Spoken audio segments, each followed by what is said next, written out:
I awoke, my vision blurry.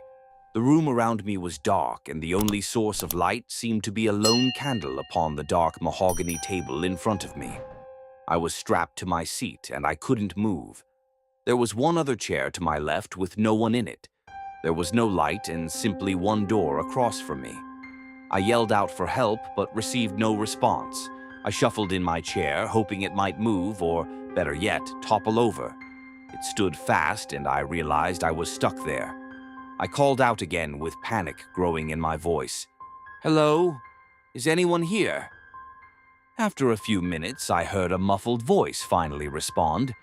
"Just a moment, my dear. Dinner's almost ready," the person said. The voice sounded male, but I could tell little else about him. I also could not recall how I came to be here. All I knew, my head was pounding, and the last thing I remembered was having drinks with my friends for girls' night. I'd not been out of the house since my mother passed away last month, and they all agreed I needed to get out of my head for a little while. At that particular moment, all I wanted was to get out of the chair. I tried moving again, and a pain pulsed from under my legs. I cringed as it shot up my thigh. I tried to lean back to see the cause, but I was bound too tightly. I cried out for help again, but my pleas were cut short as the door swung open and light filled the room. A tall, pale man stepped out from what appeared to be a kitchen. The fluorescence behind him blinded me from his appearance to begin with, but he soon stepped in to allow the door to close. "Ah, good. You're awake. I'll bring you some wine," the man said. His black hair had been slicked back, and he wore a white double-breasted jacket with an apron wrapped around his waist. He disappeared again to the kitchen, only to return a few moments later with a bottle of wine and 2 glasses. He set them adjacent to one another and filled them carefully. Then he lifted the bottle slightly and turned the label toward me. "This is Pinot Noir, 1956. It'll pair very well with our meal, and I hope you enjoy them both." He looked down at my secured frame. Then he tapped his palm against his head, as if he had forgotten before stating, "Well, silly me, you'll need help with your drink." He picked up the glass and brought it to my lips. I turned my face away and stared intently at him from my peripheral. "What the hell is this?" I growled. He set the glass down and wiped his hands on a small black and white hand towel that rested at his hip. He gave a disappointed sigh while leaning down. I felt his fingers brush against my cheek, but I quickly pulled away. "Well, you see, I do enjoy cooking. I always have, but I'm told I'm not very good at it," he said while emoting with his hands. "I usually stick to the simple recipes, and I am working on perfecting them." "Well, I know you want to know what we're having, but you'll just have to be patient. I'd really hate to ruin the surprise." The words fell from his lips easily, and as soon as they were done, he turned to walk away. The whole thing unnerved me. He sounded too comfortable and must have done this all before. Before I could speak again, he had faded into the kitchen.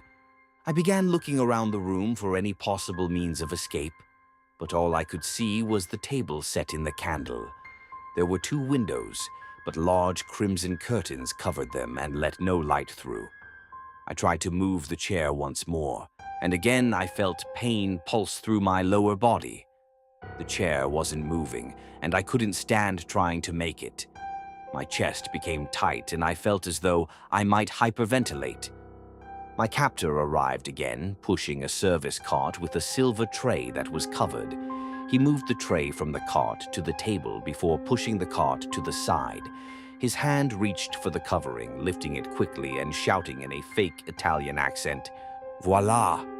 My eyes shifted to the dish that revealed pale, winding noodles knotted into a pile with red, chunky sauce that included ground meat. I looked up at him, my eyes furrowed, and noticed he was giving me the cheesiest grin I'd ever seen. "Well, I hope you like it," he beamed. "It's my best dish." I don't know what made this man think I would be putting anything that he brought to me in my mouth. But within minutes, he was wrapping strands of pasta around a fork and guiding it to me. I turned away again before speaking. "I'm not eating that." I quickly closed my lips together and cut my eyes at him. He lowered the fork, and his smile faded. "Well, I think you would like it if you just tried it," he murmured. "It's good, I promise. If you don't believe me..." He paused and pushed the fork into his mouth. He chewed for a moment before speaking again. "See? It's delicious." He scooped more onto the fork and twisted the strings around again and leaned toward me. "No," I yelled. "Just get me out of this chair and get me out of this place." The fork was set upon the plate and his hands rested on his hips. "How about this?" he mused. "If you'll take a few bites of my pasta, I'll let you up from the chair." His tone raised to signify a question along with his eyebrows. I had no real way to make him let me go, and maybe this was my only way out. "Well," he interrupted, his voice growing more annoyed. "Fine," I said with a sigh of defeat.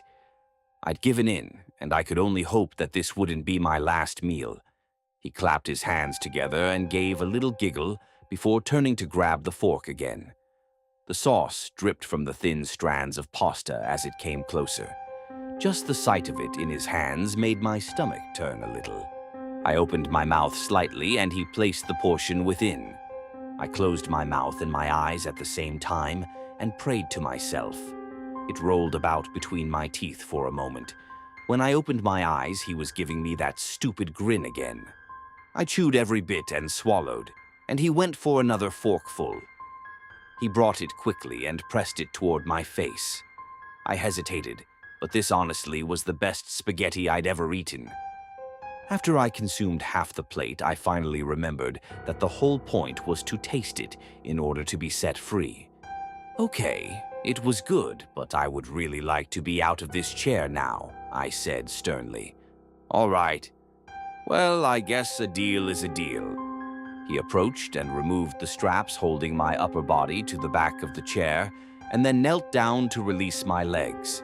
A sound of metal clanking was heard. I could only assume he was unfastening whatever held the chair in place first. Then I could feel his hand brush against my thigh as the binding across my legs was loosened and allowed to fall to the side. As soon as I was free, I attempted to stand up.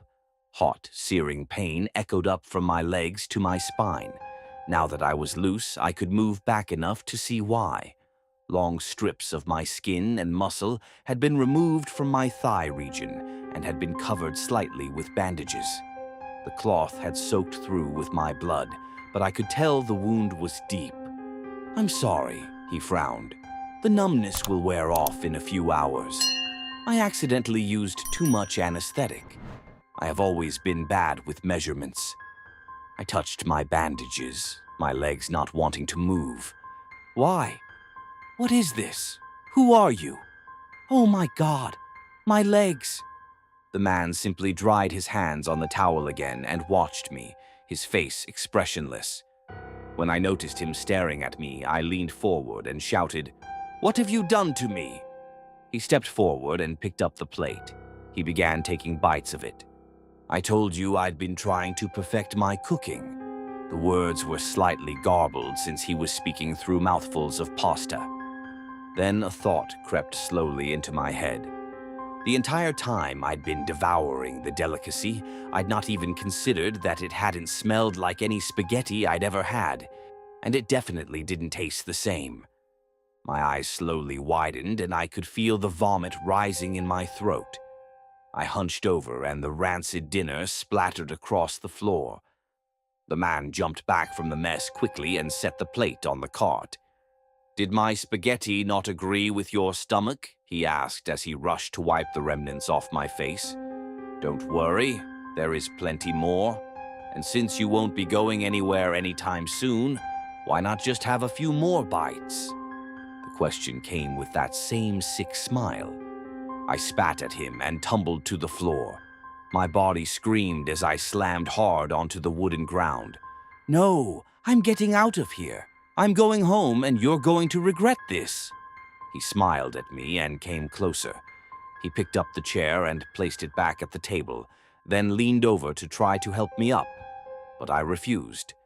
"The deal was I would let you out of the chair, I never said anything about letting you go." Then he turned and walked back toward the kitchen. As he passed through the door, I began to crawl after him.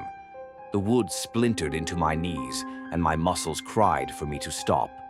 The door shut in front of me, and when I reached out to press on it, I heard the distinctive sound of metal sliding against metal. He had locked it. When I turned back toward the window, I heard the man speak again from the other side. "Oh, don't bother with the windows. They've been barred shut. You might as well sit back down at the table and finish your food." That was a week ago. As I finished my story, the detective sat scribbling notes in a pad beside my hospital bed. I lay there covered from the neck down in bandages. The pen stopped moving long enough for him to ask, "So, how did you escape?" "Well, he took a little from me each night, and I thought I was going to die. I lost consciousness, and when I woke up, I'd been dropped off here." He asked if I could remember where I was, and I simply shook my head. I'd been unconscious coming and going from the place. "Why do you think he let you go then?" he asked. I thought for a moment and said the only thing I could possibly think of. He needed fresh meat.